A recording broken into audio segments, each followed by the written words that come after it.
Okey, so sekarang kita akan lihat pula cara-cara untuk melukis gambar rajah sinar untuk cermin cekung. Okey, kita mulakan dengan cermin cekung dulu. Okey, jadi video sebelum ni kamu dah belajar dah. Okey, cahaya yang akan melalui cermin cekung dia akan mengalami pantulan, kemudian cahaya tersebut akan terpantul menuju ataupun menumpu ke titik fokus. Okey, jadi kita akan lihat macam mana sifat-sifat cahaya bila melalui cermin cekung. Okey. Jadi untuk cermin cekung ni dia ada 3 gambar rajah sinar. Maksudnya untuk kita lukiskan image, okey, paling banyak gambar rajah sinar adalah 3. Okey, paling sikit untuk kita dapatkan image adalah 2. Maksudnya 3 tu adalah gambar rajah sinar untuk paling maksimum. Okey, tapi untuk kita melukis image sekurang-kurangnya 2 sahaja. Okey, nanti kamu akan lihat macam mana.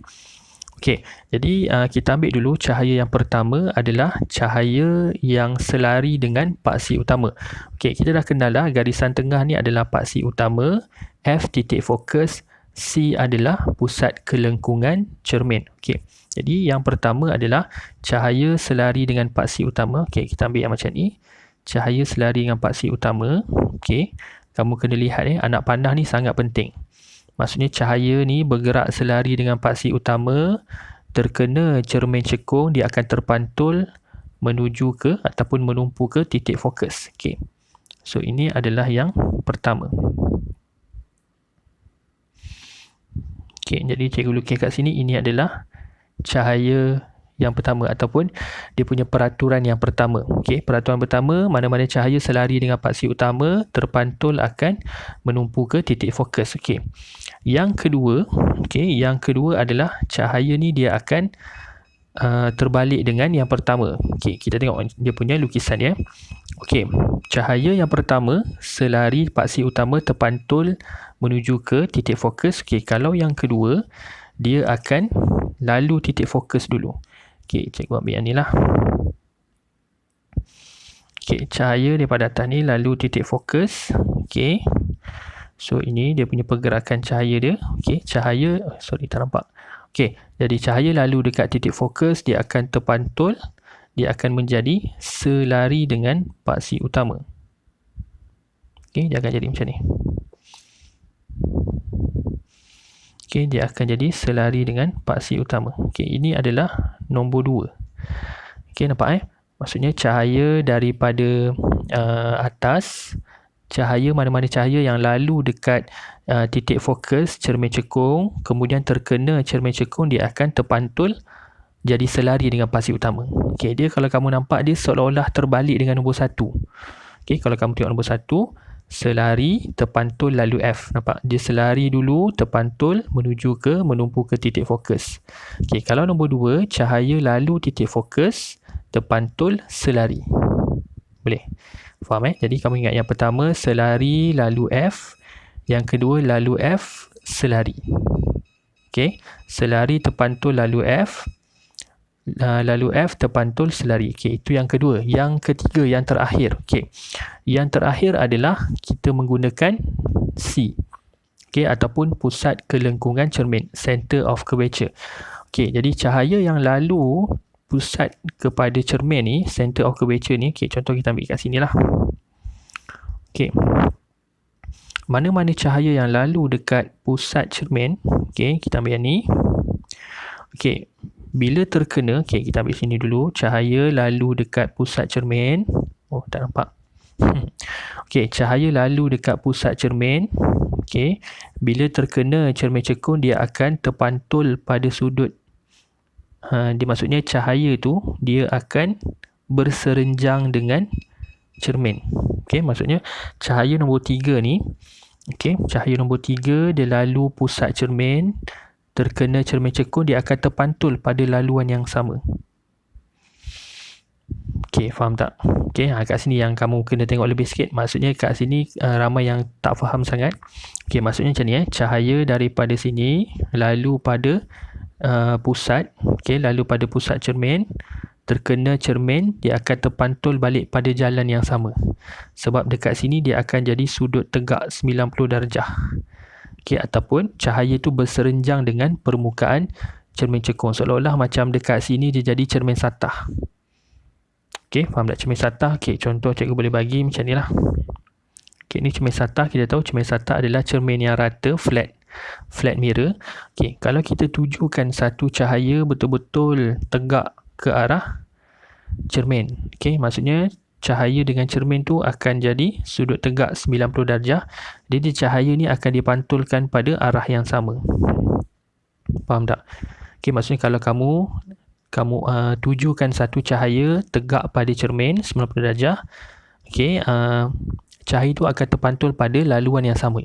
Samalah sifat dia macam cahaya lalu dekat pusat kelengkungan cermin. Okey, dekat C ni. Okey, center of curvature. Boleh? Jadi, ini adalah yang ketiga. Okey, boleh. Yang pertama, cikgu ulang balik. Selari terpantul menumpu F. Yang kedua, lalu F terpantul selari.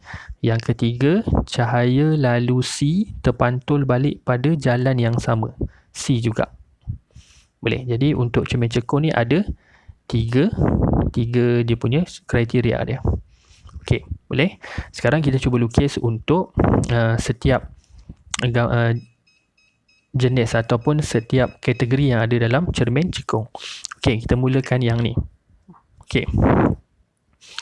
Jadi kat sini kamu tengok U lebih besar daripada 2F. Okey, kat sini simbol U ni adalah kedudukan objek. Okey, U ni adalah kedudukan objek. Kalau dalam bab 2, daya dan gerakan 1, okey, U ni bermaksud hal laju awal. Tapi dalam cahaya, U ni bermaksud adalah jarak objek. Okey, jadi cikgu tulis U adalah jarak objek. Okey, maksudnya U tu diukur daripada objek sehinggalah cermin cekung. Okey, U tu adalah daripada objek sehinggalah cermin. Okey, sebab nanti dalam kanta pun kita akan pakai simbol yang sama juga. Okey, jadi U adalah jarak objek. Manakala ni, okey, 2F ni adalah 2 kali panjang fokus. Maksudnya adalah, okey, daripada cermin ke titik fokus ni kita kira sebagai 1F. Daripada cermin sampai ke daripada cermin sampai ke titik fokus ni adalah kita panggil panjang fokus. Okey, boleh. So, jadi untuk 2F, okey, 2F ni dikira daripada cermin sehingga adalah 2F ni, ataupun dalam latihan ataupun nota sebelum ni 2F tu maksudnya C lah. Okey, boleh. 2F tu adalah C. Okey, sebab yang modul ni dia menggunakan 2F. Okey, maksudnya C dengan 2F tu takrifan dia sama, iaitu pusat kelengkungan cermin. Okey, 2F ni adalah pusat kelengkungan cermin. Okey, C ataupun 2F tu adalah simbol yang sama, makna yang sama. Okey, jadi sebab itulah U lebih besar pada 2F. Okey, U lebih besar pada 2F sebab daripada objek, okey, objek sampai ke cermin ni adalah U. 2F ni adalah daripada C ni sehinggalah cermin. Jadi kalau tengok ukuran U lagi panjang daripada ukuran 2F. Okey, nampak? Sebab tu U lebih besar pada 2F. Okey, U sini sampai sini. F, kalau kita kira kotak 1, 2, 3, 4, 5, 6. 6 kotak daripada objek sehingga cermin. 2F adalah 1, 2, 3, 4. 4 kotak saja. Jadi 6 kotak lagi panjang daripada 2 kotak lah. Okey, jadi sebab tu U lebih besar pada 2F. Okey. Okey, sekarang kita nak mula melukis. Okey, jadi kita pakai peraturan nombor 1. Lepas tu kamu kena ingat yang tadi tu. Okey, 1, 2. Okey, 1, 2 dan 3. Okey, jadi kita pakai yang pertama dulu. Okey, yang pertama cahaya selari. Okey, cahaya selari. Okey, cahaya selari dengan paksi utama. Kemudian dia akan menumpu ke titik fokus. Okey, dia akan lalu F. Okey, boleh. Jadi kamu boleh lukis macam ni lah. Ini adalah yang pertama. Okey, jadi kita buat yang kedua. Yang kedua adalah cahaya lalu F terpantul selari. Okey, aku nak pusing sikit.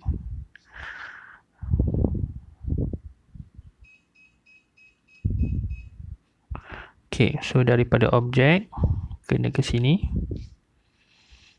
Okey, kemudian dia akan terpantul selari.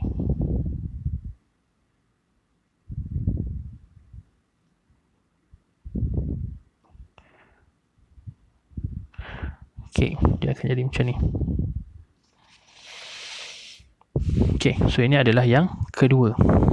Okey, jadi kalau kamu perasan dalam lukisan yang ni, okey, cikgu buat pantulan dia pada garisan belakang ni. Okey, sebenarnya dia terpantul pada permukaan cermin, tapi dalam kes sebab dia dah sediakan kotak graf macam ni, okey, kita lukis pada garisan yang belakang ni, tapi hakikatnya sebenarnya adalah pantulan tu pada permukaan cermin. Maksudnya dalam ni je kita lukis sampai belakang ni. Okey, tapi yang penting kamu faham konsep dia yang tadi lah, selari terpantul lalu F, kemudian lalu F terpantul selari. Okey, jadi kalau kamu tengok kat sini ada 3 kan. Okey, dekat sini ada 3 cahaya, tapi dekat sini kita lukis 2 je untuk dapatkan image. Nak buat 3 pun boleh, tapi yelah banyak kerja lah kan, sebab kita nak cari kedudukan image. Okey, jadi dekat mana image terbentuk? Okey, image terbentuk dekat persilangan cahaya 1 dan 2. Okey, persilangan cahaya 1 dan 2, intersection dia. Okey, intersection dia berada pada sini kalau kamu lihat. Lebih kurang kat sini. Okey, jadi cahaya tu, image tu akan jadi macam ini. Okey, so ini adalah image arrow tu. Maksudnya ini objek anak panah ni, katalah anak panah tu biasanya kita wakilkan sebagai objek tu diwakilkan sebagai anak panah. Jadi image anak panah tu akan jadi macam ni. Okey, dapat dia akan persilangan. Okey. Okey, pertama kenapa kamu tengok kat sini, kenapa yang objek ni menuju ke atas, image ni dia punya arah dia ke bawah, sebab yang ni cahaya datang daripada hujung anak panah. Jadi persilangan cahaya 1 2 tu akan menjadi hujung anak panah juga. Boleh jadi sebab tu image ni dalam keadaan songsang bila kita bandingkan dengan objek asalnya. Image ni akan jadi songsang. Okey, jadi sifat yang pertama kepada image ni adalah nyata ataupun real. Okey, real image. Kenapa nyata? Sebab image terbentuk di hadapan cermin. Ingat, betul je bila image depan cermin, image tu adalah image nyata. Kalau image tu belakang cermin, belah sini, katalah kita lukis nanti dapat belakang cermin, dia akan jadi maya. Nyata lawan dia adalah maya. Okey, boleh. Yang kedua adalah songsang. Okey, kenapa songsang? Kita macam tadi kita bincang lah, bila objek hala ke atas, image hala ke bawah, image dia songsang. Yang ketiga kita bandingkan dari segi saiz. Okey, kalau kamu tengok objek besar, image dia kecil. Jadi kita tulis dikecilkan ataupun diperkecil. Okey, diperkecil. Nyata, songsang, diperkecil. Image ni akan jadi nyata, songsang, diperkecilkan daripada objek. Okey, boleh. So itu adalah gambar rajah pertama. Okey, kita tengok pula untuk gambar rajah kedua. Okey. So jadi U sama dengan 2F. Okey, kalau kamu tahu U tadi adalah jarak objek, 2F ni adalah pusat kelengkungan cermin. Jadi bila objek tu berada betul-betul pada C ataupun betul-betul pada kedudukan 2F, okey, dia akan jadi U sama dengan 2F lah. Kalau tadi U lebih besar kan, nampak kat sini. Okey, 2F kat sini, U kat sini. Jadi jauh sikit lah objeknya. Okey, sekarang objek betul-betul berada pada titik fokus ataupun 2 ataupun 2C ataupun F. Okey, jadi kita akan lukis sama je, kita akan pakai nombor 1 juga. Okey, cahaya selari dengan paksi utama. Okey, selari dengan paksi utama. Okey, kemudian cahaya akan terpantul menumpu ke titik fokus. Ingat, menumpu ke titik fokus, bukannya menumpu ke C ataupun 2F.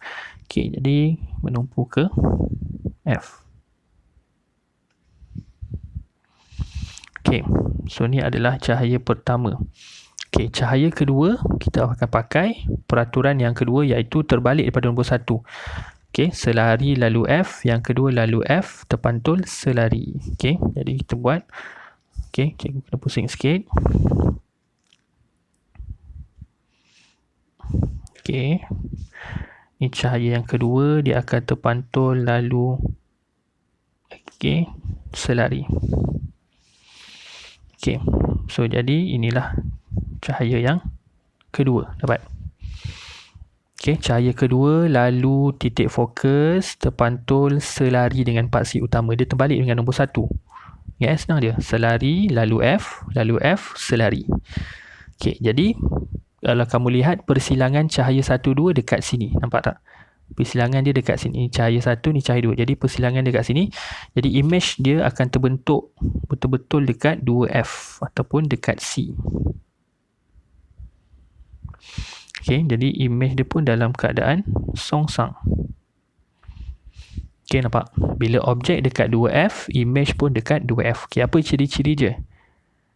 Nyata. Okay, songsang.